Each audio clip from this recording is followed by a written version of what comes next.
Bismillahirrahmanirrahim. Assalamualaikum warahmatullahi wabarakatuh. Salam sejahtera bagi kita semua. Puji syukur kehadirat Allah Subhanahu wa taala yang telah memberikan kesehatan sehingga kita dapat berkumpul di pertemuan kali ini. Salawat serta salam yang senantiasa kita sanjungkan kepada Nabi besar kita Muhammad SAW, kepada yang terhormat Ibu Dr. Ciptati MS MSc, yang terhormat Bapak Arif Ashari SSI MSI, yang terhormat Bapak Rahmat Kurniawan SSI MSI, yang terhormat Bapak Muhammad Yogi Saputra SSI MSI, selaku dosen pengampu mata kuliah bioorganik, dan teman-teman yang kami sayangi. Pada kesempatan yang berbahagia ini, saya Disneza Celia akan memandu jalannya acara webinar ini yang diselenggarakan oleh kelompok kami dengan judul Manfaat generasi kedua beta-laktamase inhibitor dalam pengobatan bakteri yang resistan terhadap obat. Baik, kita mulai saja topik webinar kali ini yang akan diisi oleh pembicara, yaitu mahasiswa kimia ITERA yang bernama untuk latar belakang akan disampaikan oleh Saudara Rias, tujuan oleh Saudari Marina, hasil dan pembahasan akan disampaikan oleh Saudari Noni, Amal, Rizka, dan Sabi, dan kesimpulan oleh Anita Soya. Baik, kepada pembicara, dipersilakan untuk outline materi pada kali ini, yaitu pendahuluan, tujuan, hasil, dan pembahasan, dan kesimpulan. Yang pertama itu pendahuluan. WHO telah menetapkan resistensi antibiotik sebagai salah satu ancaman kesehatan yang paling menantang. Produksi enzim beta-laktamase oleh bakteri gram-negatif adalah mekanisme utama resistensi terhadap suatu beta-laktamase antibiotik, beta-laktam antibiotik. Dalam upaya menetralkan aktivitas dari enzim ini, dikembangkanlah suatu inhibitor laktamase generasi 1 yang terdiri dari asam kulfanat, sulbactam, dan tazobactam. Namun, setelah dikembangkan, masih terdapat bakteri yang resisten terhadap beta-laktamase inhibitor generasi 1 dengan melalui beberapa cara. Yang pertama itu, generasi pertama hanya menargetkan serin beta-laktamase kelas A, yang berarti serin AMPC kelas atau kelas C, dan kelas B beta-laktamase masih resisten terhadap inhibisi beta-laktamase inhibitor ini. Yang kedua itu dapat melalui hiperproduksi beta-laktamase. Jadi hiperproduksi beta-laktamase ini dapat menurunkan aktivitas kombinasi dari beta-laktamase inhibitor. Oleh karena itu, dikembangkanlah generasi kedua beta-laktamase inhibitor untuk menutupi kekurangan dari generasi beta-laktamase inhibitor pertama. Next.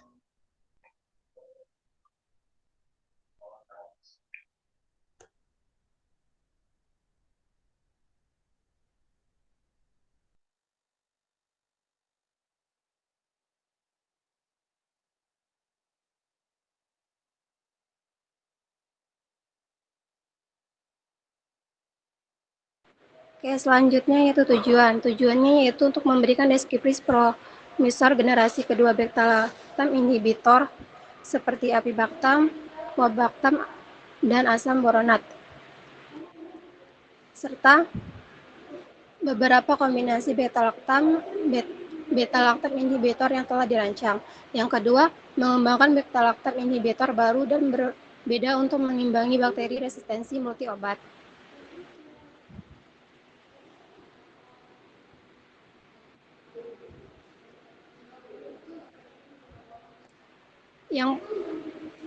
Yang pertama yaitu mekanisme resistensi terhadap beta-laktam. Mekanisme resistensi terhadap beta-laktam terdiri dari 4 tahap, yaitu yang pertama, modifikasi penisilin binding protein. Perubahan PBP dapat terjadi dalam 2 cara. Yang pertama, PBP di individu dapat mengakumulasi mutasi yang mengubah pengikatan beta-laktam dengan penurunan afinitasnya terhadap obat, dan melalui perolehan atau ekspresi PBP baru dengan konsentrasi rendah. Untuk mencari gram positif, perolehan PBP baru atau mutasi pada PBP endogen yaitu mekanisme resistensi laktam utama. Dan contoh yang paling penting adalah resistensi metisilin pada bakteri gram positif. Yang kedua yaitu impermeabilitas dinding sel. Mekanisme kedua resistensi terhadap beta-laktam terdiri dari perubahan yang ditimbulkan oleh masuknya beta-laktam ke dalam sel bakteri dengan mengubah kemampuan difusi melalui membran luar untuk mencapai penisilin bini protein yang terletak di periplasma. Mekanisme utama ini disebabkan oleh perubahan saluran protein yang disebut porin yang memungkinkan masuknya beberapa beta-laktam sehingga memodulasi permeabilitas selular. Modifikasi porin bergantung pada 3 mekanisme utama, yaitu modifikasi jenis porin yang diekspresikan, kemudian perubahan tingkat ekspresi porin, misalkan fungsi porin. Yang ketiga yaitu pompa penghabisan. Mekanisme ketiga resistensi beta-laktam dimediasi oleh pompa penghabisan, yaitu dapat mengekspor berbagai antibiotik termasuk beta-laktam dari periplasma ke lingkungan sekitarnya. Kelebihan produksi protein ini dapat meningkatkan resistensi terhadap beta-laktam antibiotik, dan kehadiran pompa yang dikodekan secara kromosom dapat menjelaskan resistensi alami beberapa spesies bakteri terhadap antibiotik tertentu. Mekanisme ini sangat relevan pada bakteri gram negatif, salah satu pompa penghabisan yang resistensi terhadap berbagai obat.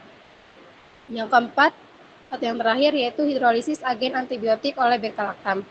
Enzim hidrolitik ini penting untuk resistensi pada bakteri gram negatif yang relevan secara klinis dan dalam Staphylococcus aureus, karena peran kunci dalam resistensi terhadap beta-laktam. Karakteristiknya akan dirinci selanjutnya. Sekian, selanjutnya akan dibacakan oleh rekan saya.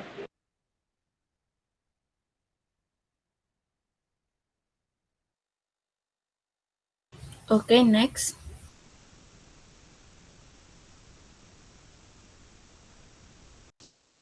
Baik, saya akan menjelaskan generasi pertama dari inhibitor beta-laktamase. Gen 1 beta-laktamase inhibitor itu ada 3, yaitu asam clavulanat, sulbactam, dan tazobactam. Ketiga inhibitor ini aktif terhadap set yang sama, yang pada dasarnya adalah kelas A dari grup 2. Mengingat perlu adanya pendekatan untuk menangkal strain yang resisten terhadap antibiotik sebagai hasil dari seleksi alami, asam clavulanat telah diidentifikasi sebagai inhibitor dari penisilinase Staphylococcus. Asam clavulanat mirip dengan inti penisilin, hanya saja senyawa ini tidak memiliki rantai asilamino. Resistensi inhibitor laktamase generasi pertama terjadi karena 3 mekanisme utama. Pertama, beta-laktamase inhibitor generasi pertama menargetkan serin atau laktamase kelas A yang berbeda dari kelompok enzim lainnya. Di antaranya adalah metalolaktamase kelas B, serin AMPC kelas C laktamase, dan serin oxas kelas D laktamase. Enzim-enzim tersebut resisten terhadap inhibisi oleh beta-laktamase generasi pertama. Selanjutnya, mekanisme resistensi kedua. Mekanisme ini muncul karena laktamase yang resisten terhadap inhibitor. Enzim 10 dan HAV memiliki gugus asam amino yang memungkinkan mereka untuk mengambil alih beta-laktamase generasi pertama. Dan yang terakhir, mekanisme ketiga. Hiperproduksi laktamase juga menurunkan aktivitas kombinasi antara beta-laktamase dengan beta-laktamase inhibitors. Selanjutnya akan dijelaskan oleh rekan saya. Baik, next.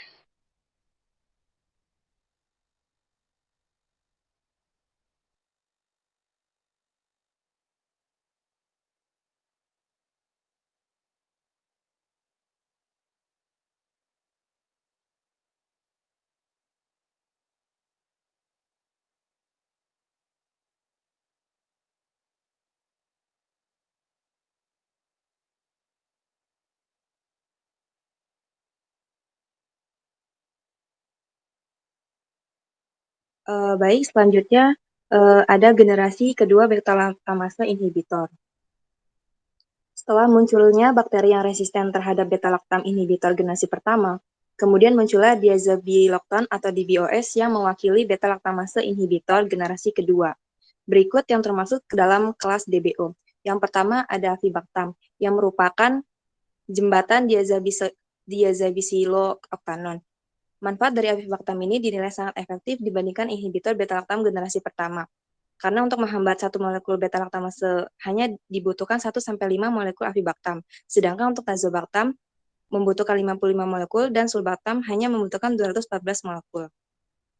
Selanjutnya yang kedua itu ada relebactam, di mana sebelumnya dikenal dengan MK-7655 yang merupakan bagian DBO lain yang mirip dengan avibactam. Namun pada relebactam ini membutuhkan 22 molekul beta-lactamase inhibitor per molekul beta-lactamase yang diperlukan untuk penghambatan dengan mekanisme lebih kompleks dari avibactam. Relebactam dikombinasikan dengan imipenem bertindak melawan carbapenem resisten Enterobacteriaceae atau CRE dan P. aeruginosa, yang termasuk patogen yang menghasilkan KPC dan kelas C beta-lactamase. Relebactam dalam kombinasi dengan imipenem ini dapat meningkatkan aktivitas obat baik in vitro dan dalam makrofag yang terinfeksi. Selanjutnya yang ketiga ada nakubactam, yang mana sebelumnya dikenal sebagai OP0595 dan RG6080 yang merupakan DBO dengan spektrum penghambatan yang mirip dengan lainnya. Namun jika dibandingkan dengan avibactam dan telebactam, nakubactam ini memiliki keuntungan dalam menunjukkan aktivitas antibakteri intrinsik dengan menargetkan PBP2 pada bakteri enterik.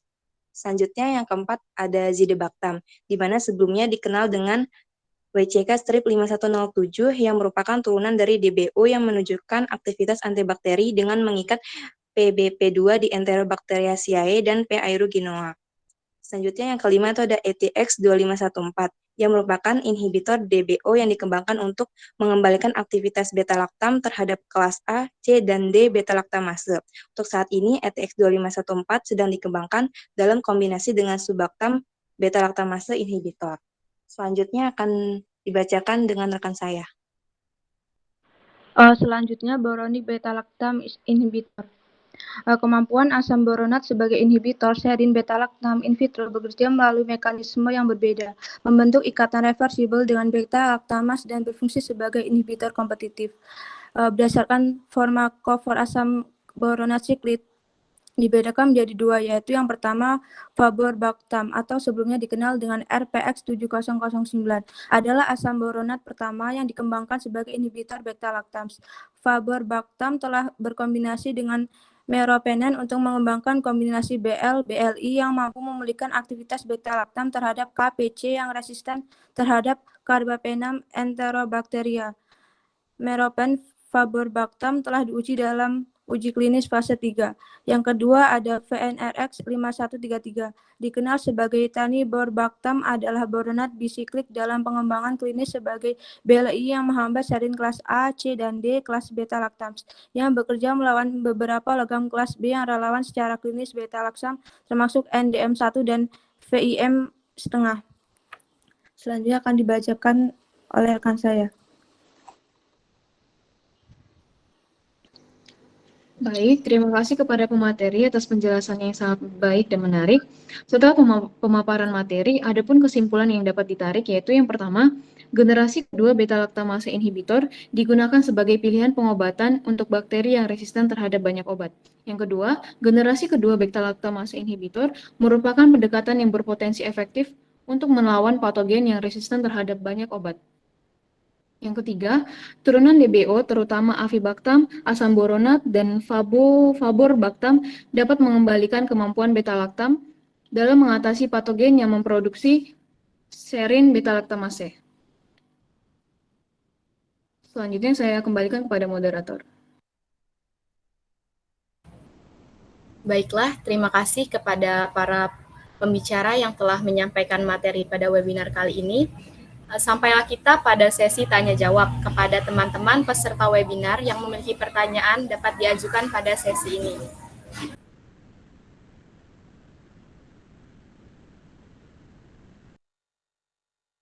Baik, kepada Saudara Mira, waktu dan tempat dipersilakan. Perkenalkan, saya Mira Irida Basri dengan NIM 119270011 dari kelompok 3. Di sini saya akan menanyakan, selain untuk mendegradasi cincin beta-lactam, apakah ada cara lain bakteri agar dapat resisten terhadap obat? Terima kasih. Baik, terima kasih atas pertanyaan dari Saudara Mira. Untuk pertanyaannya akan kami tampung dahulu. Selanjutnya kepada Saudari Cynthia Ayu, waktu dan tempat dipersilahkan. Cek apakah suara saya terdengar?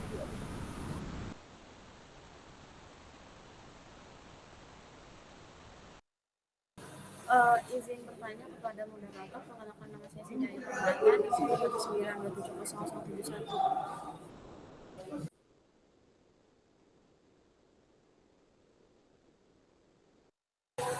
09270071. Cek apakah suara saya terdengar? Sudah terdengar. Saya ulangi, perkenalkan nama saya Sinda Ayu Permata dari perwakilan kelompok 1. Di sini saya ingin bertanya, tadi kan sudah dijelaskan ya mekanismenya seperti apa. Terus saya mau nanya, bagaimana mekanisme bakteri yang dapat resisten terhadap beta-lactam inhibitor generasi pertama ini? Apakah dapat dipahami? Bagaimana? Maaf Saudara Ayu, pertanyaannya kurang jelas. Kepada Saudara Ayu dipersilakan untuk mengulangi pertanyaannya.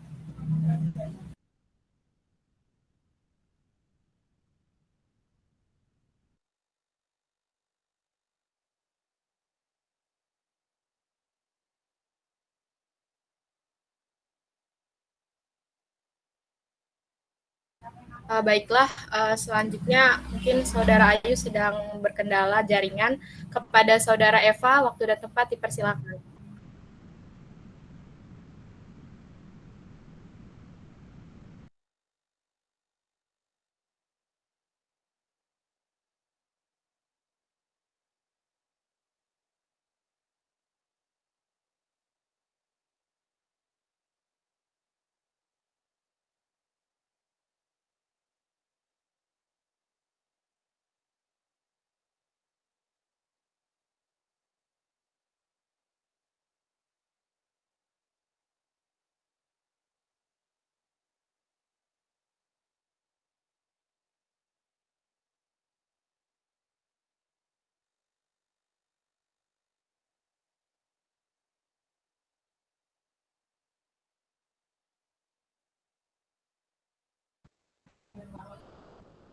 Kepada Saudara Eva, apakah suara saya terdengar?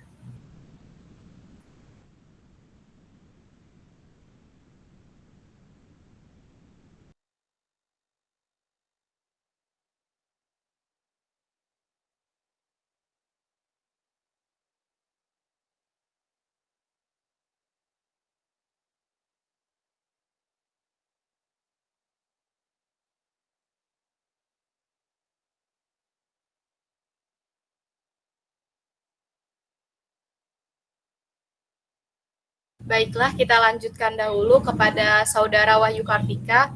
Waktu dan tempat dipersilakan untuk bertanya. Baiklah, izin bertanya. Tadi sudah dijelaskan mengenai mekanisme dari resistensi beta-lactam. Saya izin bertanya mengenai mengapa mekanisme kedua resistensi beta-lactam tersebut relevan pada bakteri gram negatif. Mengapa pada bakteri gram positif itu tidak relevan? Begitu. Terima kasih. Baiklah, terima kasih kepada Saudari Wahyu. Kepada Saudari Litriesi, dipersilakan. Baik, terima kasih. Perkenalkan, saya Litriesi, NIM 51. Saya perwakilan dari kelompok 5. Di sini saya ingin bertanya tentang peran dan tujuan setelah ditemukan hingga dikembangkannya keempat kelas antibiotik beta-lactam.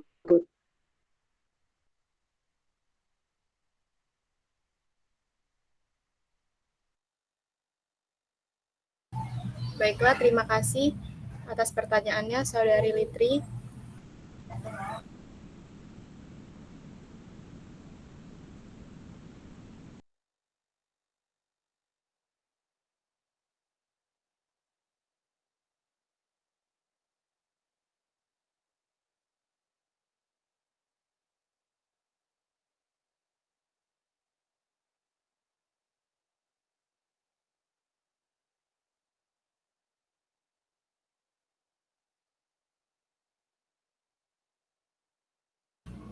Kepada Saudari Eva, apakah terdengar suara saya? Apakah dapat untuk mengulangi pertanyaannya? Baik, apakah suara saya terdengar, moderator? Terdengar dengan baik. Baik, saya perwakilan dari kelompok 6 izin bertanya. Di bagian hasil dan pembahasan tadi menjelaskan adanya mekanisme resistensi bakteri terhadap beta-laktam. Pertanyaan saya, untuk mekanisme resistensi bakteri beta-laktam dibagi menjadi berapa ya? Apakah bisa dijelaskan? Terima kasih. Baik, terima kasih atas pertanyaannya.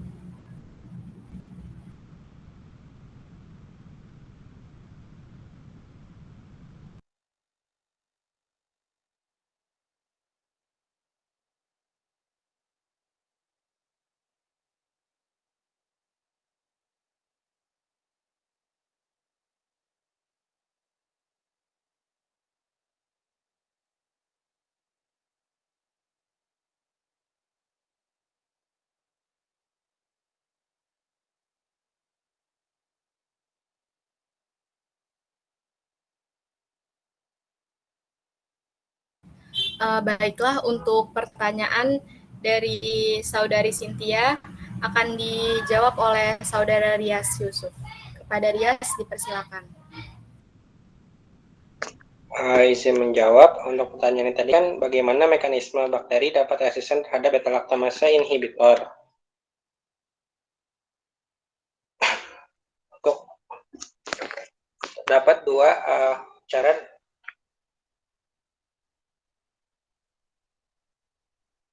terdapat dua mekanisme bagaimana resisten terhadap beta-laktamase inhibitor. Yang pertama itu beta-laktamase inhibitor generasi 1 hanya menargetkan serin beta-laktamase kelas A, yang artinya kelas B dan C yaitu ya AMPC dan beta-laktamase, dan kelas D di deoksa masih resisten terhadap inhibisi dari beta-laktamase inhibitor generasi 1. Yang kedua, adanya tadi hyperproduksi dari beta-laktamase. Jadi hyperproduksi beta-laktamase ini dapat menurunkan aktivitas kombinasi dari beta-laktamase inhibitor. Apakah sudah jelas, Cynthia? Sudah jelas, tapi tidak ada gambar mekanismenya seperti apa ya?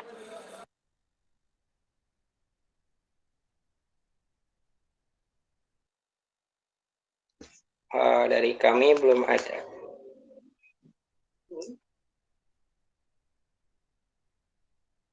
Baik, sudah jelas. Oke, baiklah. Selanjutnya, untuk menjawab pertanyaan dari Saudari Wahyu Kartika akan disampaikan oleh Saudari Sabrina. Pada Saudari Sabrina, waktu dan tempat dipersilakan. Baik, izin menjawab. Pertanyaan dari Wahyu, mengapa mekanisme kedua resistensi beta-laktam relevan pada bakteri gram negatif? Karena bakteri gram negatif mampu melewati plasmid resistensi ini satu sama lain dengan konjugasi. Ketika dua bakteri bersentuhan satu sama lain, saluran kecil dibuat di antara mereka yang memungkinkan salah satu bakteri untuk meloloskan salinan plasmid perlawanan ke yang lain. Jika plasmid ditranskripsikan dan diterjemahkan, bakteri akan mulai berproduksi dalam mengaktifkan enzim. Enzim-enzim ini mampu menghancurkan antibiotik beta-laktam yang dikenal sebagai beta-laktamas. Pada bakteri gram negatif, enzim beta-laktam diproduksi secara konstitutif, bahkan ketika antibiotik tidak ada. Bakteri gram negatif mempertahankan enzim laktamas beta-laktam dalam ruang periplasmik yang menghasilkan mekanisme yang lebih efisien daripada bakteri gram positif. Pada akhirnya, penghancuran cincin beta-laktam dari antibiotik membuat ia tidak mampu mengikat protein penicillin yang mengikat, dan dengan demikian bakteri menjadi resisten terhadap obat atau golongan obat. Terima kasih.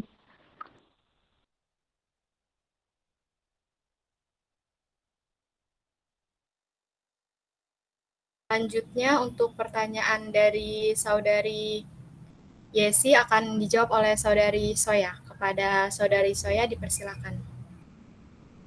Baik, terima kasih. Saya akan mencoba untuk menjawab pertanyaan dari Yesi, yaitu apa peran dan tujuan setelah ditemukannya hingga dikembangkannya keempat kelas utama antibiotik ini. Setelah dikembangkan, Antibiotik ini berperan untuk mengisi kekosongan di pasar dengan tujuan dari beberapa jenis beta-laktam ini memperluas spektrum aktivitasnya, yang dimana tujuan spektrum aktivitas ini yaitu untuk menghambat atau membunuh bakteri dari golongan gram positif maupun negatif. Kemudian tujuan selanjutnya itu ada untuk memasukkan spesies bakteri lain dan mengatasi mekanisme resistensi spesifik yang muncul seiring waktu. Apakah Saudari Yesi sudah paham? Dan dimengerti, terima kasih. Baiklah, terima kasih kepada Saudari Amalia. Dipersilakan untuk menjawab pertanyaan dari Saudari Eva. Baik, saya akan menjawab pertanyaan dari saudari Eva, yaitu untuk mekanisme resistensi bakteri terhadap beta-laktam itu dibagi menjadi apa saja dan dijelaskan. Mekanisme resistensi bakteri terhadap beta-laktam itu ada 4 kategori umum, yaitu yang pertama modifikasi ikatan antara penisilin dan protein, yang kedua perubahan permeabilitas sel bakteri,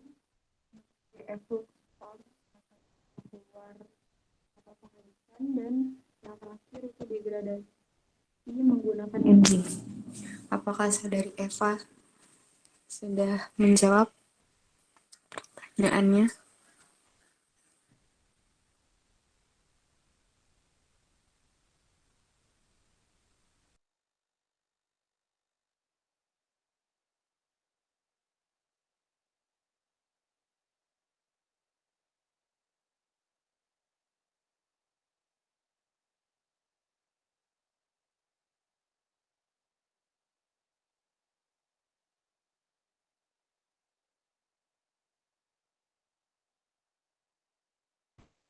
Baiklah, untuk pertanyaan yang terakhir yaitu dari Saudari Mira akan dijawab oleh Saudara Rias. Kepada Saudara Rias dipersilakan.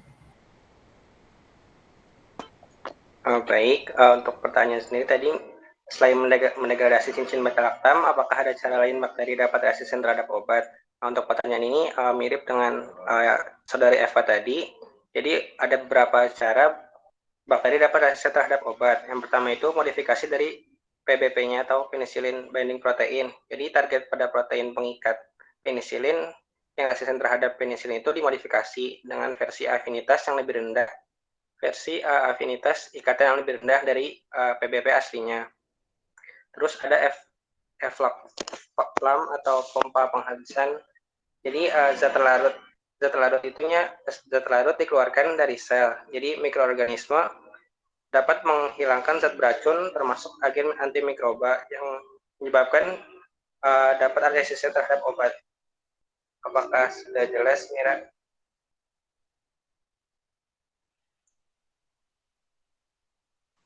Cukup jelas, terima kasih. Oke, baiklah, untuk sesi tanya jawab telah selesai. Selanjutnya adalah sesi diskusi bersama rekan dosen. Kepada Bapak dan Ibu, waktu dan tempat dipersilahkan.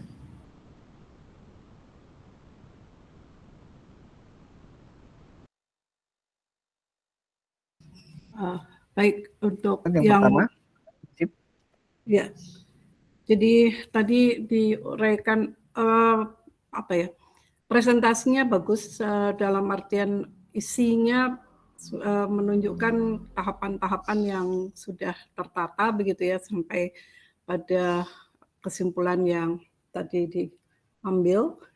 Tapi tadi dalam presentasi yang ketiga apa siapa tadi agak ini ya keliru di dalam menyebutkan beta laktamase. Harusnya beta laktamase di awal betul, kemudian membaca berikutnya itu jadinya beta laktam. Nah, perlu sekali lagi diingat bahwa laktamase ya, beta laktamase itu adalah enzim, sedangkan beta laktam itu bukan enzim ya. Jadi ini sekali lagi sangat penting untuk menyampaikan dengan tepat apa yang dituliskan tadi. Penulisannya sudah benar, hanya membacanya mungkin karena grogi atau apa.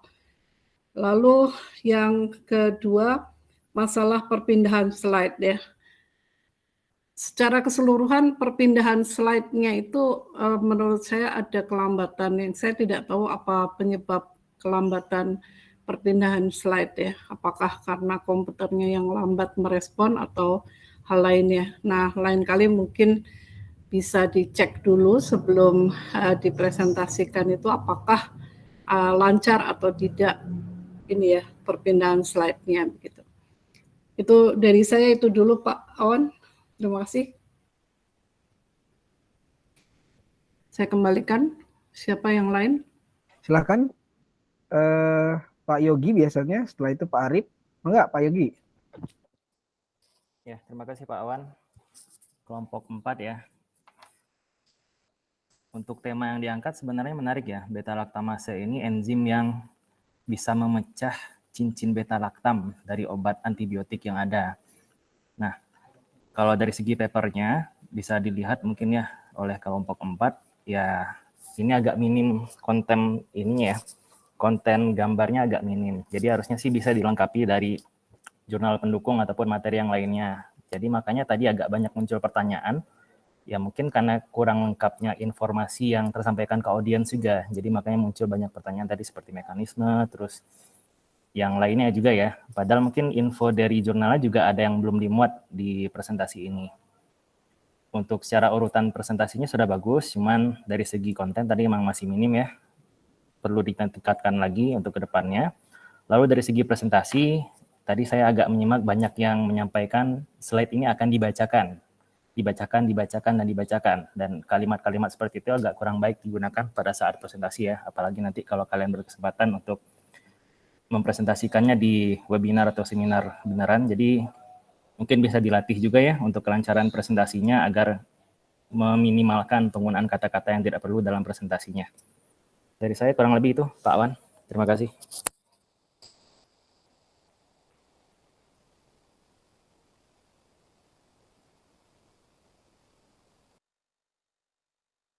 Oke, ya sebentar ada yang.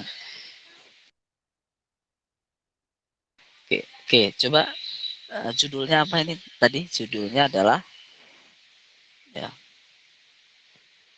Oke. Jadi fungsi beta laktam di sini sebagai apa?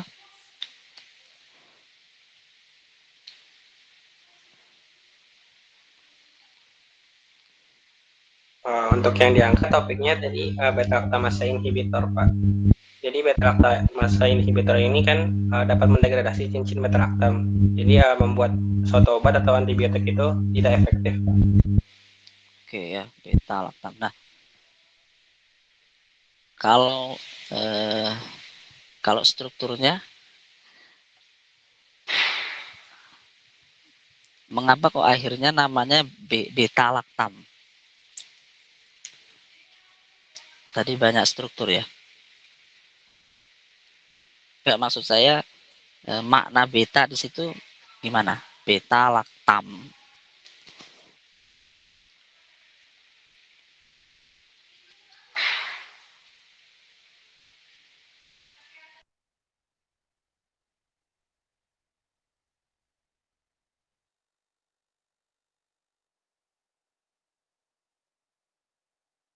Mungkin bisa dibantu dengan melihat strukturnya, kemudian mengapa namanya beta, bukan gamma atau delta itu ya. Yang dimaksud. Itu. Ya, jangan-jangan kalian ada yang belum tahu yang presentasi ya.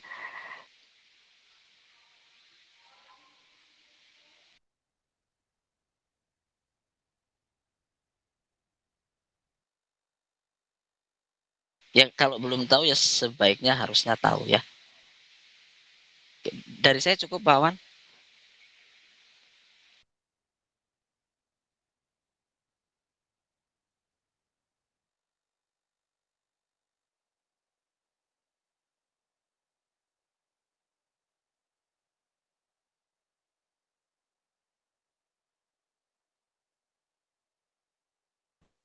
Maaf Pak Awan.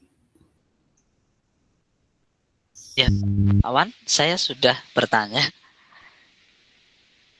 Pak Awan masih terhubung. Ya. Atau yang ini yang punya presentasi ini sudah apa yang saya Ya, tanya? maaf Pak Arif, Ya. kami meminta waktu untuk menyiapkan jawaban dari pertanyaan Bapak tadi. Terima kasih Pak.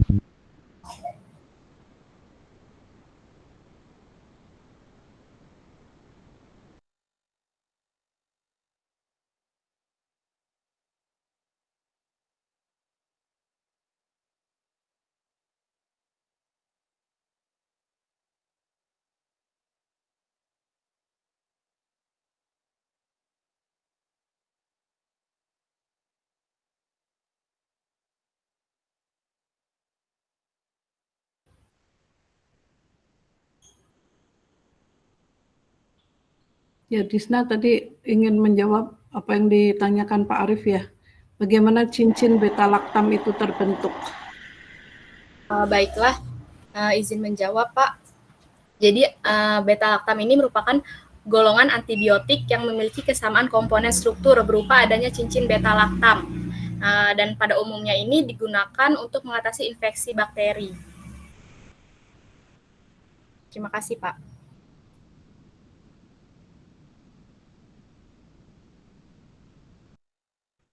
Cincin ini merupakan hasil apa?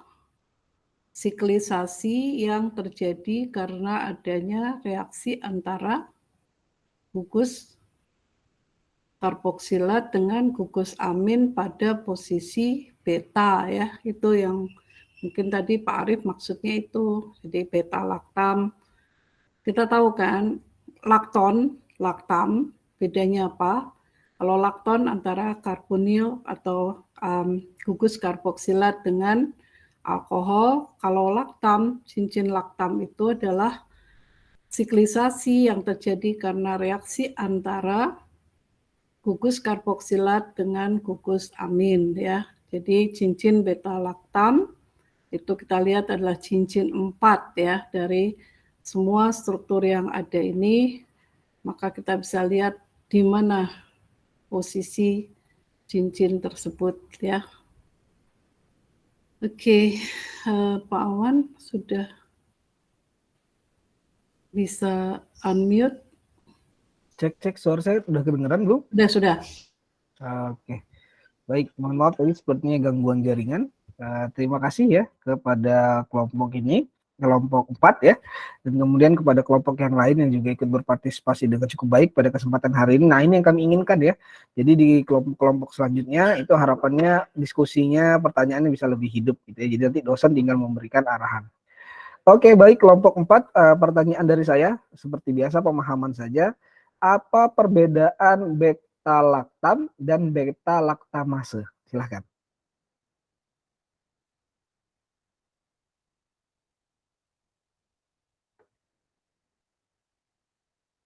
Sudah jelas ya pertanyaannya? Apa perbedaan beta laktam dengan beta laktamase? Silahkan. Saya menjawab Pak, kalau beta laktamase adalah suatu enzim Pak. Jadi sedangkan untuk beta laktamase itu struktur yang terdiri dari cincin beta laktam, struktur yang terdiri atas cincin beta laktam Pak. Oke, beta laktamase adalah enzim. Beta laktam adalah struktur yang memiliki cincin beta laktam, begitu? Iya Pak. Nah, kalau enzim beta laktamase inhibitor, maksudnya itu apa?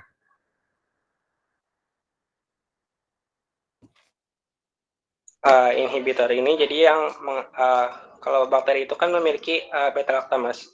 Bakteri itu kan memiliki beta laktamase yang dapat mendegradasi cincin beta laktam Pak.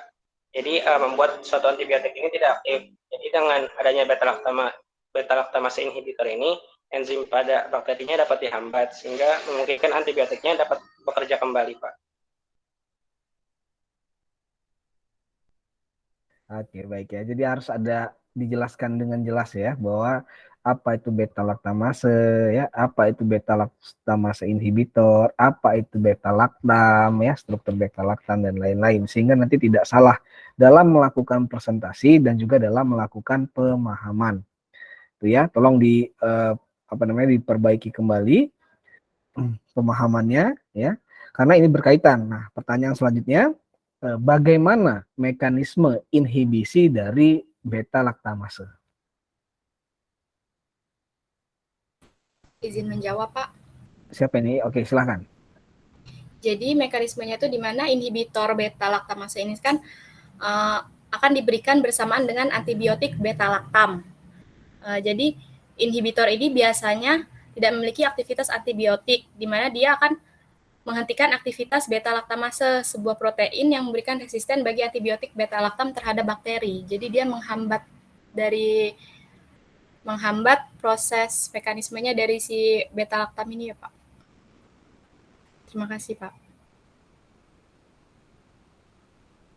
Apa itu beta laktamase? Apa itu beta laktam? Apa itu inhibitor beta laktamase? Ya, karena resistensi dari mikroorganisme, ya, itu karena mereka memproduksi beta laktamase yang menyebabkan, ya, antibiotik itu aktivitasnya sebagai antibiotik itu hilang karena beta laktamase itu mendegradasi cincin beta laktam. Ya, itu yang harus kalian pahami dengan baik dalam memahami publikasi, ya. Jadi harus jelas. Oke, baik. Terima kasih. Dari saya cukup. Mungkin Bapak Ibu yang lain ada tambahan, dipersilakan. Sedikit mungkin ini bisa dicek lagi. Silakan, Ibu. Tentang biasanya struktur inhibitor dengan struktur dari beta laktam itu ada kemiripan. Biasanya itu kan akan bersaing. Jadi nantinya inhibitor ini akan dikenali sebagai sesuatu yang oleh enzimnya itu dikira beta laktam yang terdapat pada antibiotiknya begitu. Jadi di sini terjadi persaingan, lalu inhibitor tadi yang diserang, sehingga dengan demikian enzim masih tetap bisa bekerja pada beta laktam, enzimnya dapat bekerja, enzimnya dapat terhambat kerjanya karena itu tadi bukan terhambat dalam artian dia tidak bekerja, dia bekerja justru menyerang inhibitornya begitu. Dengan demikian maka apa yang didapatkan pada bakteri itu masih dapat diserang oleh enzimnya gitu ya. Jadi masih dapat bekerja untuk menjadi antibiotik gitu. Ya Pak, biasanya kan ada kemiripan antara inhibitor dengan struktur yang tadinya mau diserang begitu. Selalu, Bu. Inhibitor itu selalu mimik dari si antibiotik. Ya, itu pengertian itu mesti melekat di diri kita gitu ya, sehingga dengan demikian mengapa struktur dari berbagai macam inhibitor itu seperti ini begitu ya, ada bagian-bagian yang kemudian menarik enzimnya untuk memperhatikan dan menyerang senyawa-senyawa inhibitor ini, bukan terhadap antibiotiknya gitu ya. Jadi antibiotiknya masih dapat bekerja karena tidak diserang.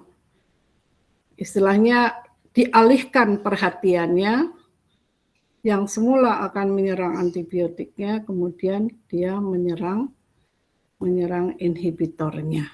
Gitu ya. Terima kasih. Terima kasih Bu Citati, ya, betul sekali bahwa inhibitor itu adalah mimik dari antibiotiknya supaya menipu enzim. Nah, kira-kira begitu sederhananya ya. Baik, terima kasih Bu Citati. Baik, terima kasih kepada Bapak dan Ibu. Silahkan ditutup dulu oleh moderator, kemudian kita akan pengumuman untuk minggu depan. Silahkan. Baiklah, terima kasih kepada Bapak dan Ibu atas saran dan masukannya. Dan kepada teman-teman yang telah berpartisipasi pada webinar kali ini, saya ucapkan terima kasih. Kita tutup acara webinar ini dengan mengucapkan hamdalah, alhamdulillahirabbil alamin, wassalamualaikum warahmatullahi wabarakatuh. Baik, terima kasih kepada kelompok 2 dan kelompok 4 yang telah melakukan presentasi dengan baik pada kesempatan hari ini. Dan terima kasih juga kepada seluruh peserta yang hadir ya pada kuliah ini dan juga berpartisipasi ya. Penambahan partisipasinya cukup signifikan pada kesempatan kali ini. Terima kasih ya bagi kelompok lain yang menyimak dan memberikan pertanyaan setelah tanggapannya. Oke, untuk minggu depan saya harap tetap kita bisa seperti ini ya, disiplin terhadap waktu, kemudian ikut berpartisipasi baik di dalam presentasinya, ya memberikan pertanyaan-pertanyaan yang baik sehingga kelasnya berjalan dengan optimal juga. Kemudian untuk rekamannya itu saya berikan tautannya di Google Classroom ya. Jadi nanti setelah 1 hari setelah presentasi itu bisa kalian download. Cara downloadnya karena di situ ada rekamannya cukup banyak, kalian lihat rekaman pada tanggal yang kalian presentasi begitu ya. Kemudian kalau misalnya penyajian nanti ya untuk webinarnya kalian edit dulu seperti yang saya sampaikan minggu lalu, kalian edit dulu kalau ada bagian yang kurang seperti bagian awal itu ya pembukaan, kadang-kadang recordingnya saya cek tidak lengkap dari awal, itu kalian buat dulu, tidak masalah, buat lagi agar halus, kemudian baru diedit digabungkan ya, baru nanti yang kalian buat ya sebagai salah satu luaran dari kuliah ini adalah YouTube ya, webinar YouTube-nya itu sudah adalah rekaman yang kalian clearing ya, sudah di clearing. Jadi jeda-jeda ya antar satu pertanyaan, jeda antar satu slide yang kosong-kosong itu sudah kalian hapus, kemudian digabungkan sehingga rapi menjadi satu kesatuan yang utuh. Oke, seperti itu. Nanti di minggu depan akan ada 2 kelompok lagi seperti tadi ya. Saya akan informasikan di jam 15.00 kelompok berapa yang akan maju. Kemudian kelompok tersebut, kelompok pertama yang maju jam 15.50 itu sudah berkoordinasi di ruang meet-nya ya, sehingga nanti pukul 16.00 presentasinya langsung dimulai dengan menampilkan posternya terlebih dahulu ya. Kemudian tampilan poster tersebut dibuka oleh moderator. Nah, ketika dibuka oleh moderator itu kami lakukan penilaian terhadap poster baru presentasinya. Seperti itu. Baik, ada pertanyaan dari mahasiswa, silahkan. Cukup? Baik, Bapak dan Ibu ada tambahan? Cukup ya? Alhamdulillah kita bisa menjalankan kelas ini dengan tertib ya, tepat waktu, sehingga presentasinya berjalan dengan baik. Jika tidak ada lagi, ya, saya akhiri pertemuan pada kesempatan kali ini. Wabillahi taufiq wal hidayah. Wassalamualaikum warahmatullahi wabarakatuh. Selamat sore. Waalaikumsalam warahmatullahi wabarakatuh. Waalaikumsalam. Terima kasih Pak. Izin Pak. Waalaikumsalam. Baik, Bapak dan Ibu izin untuk live.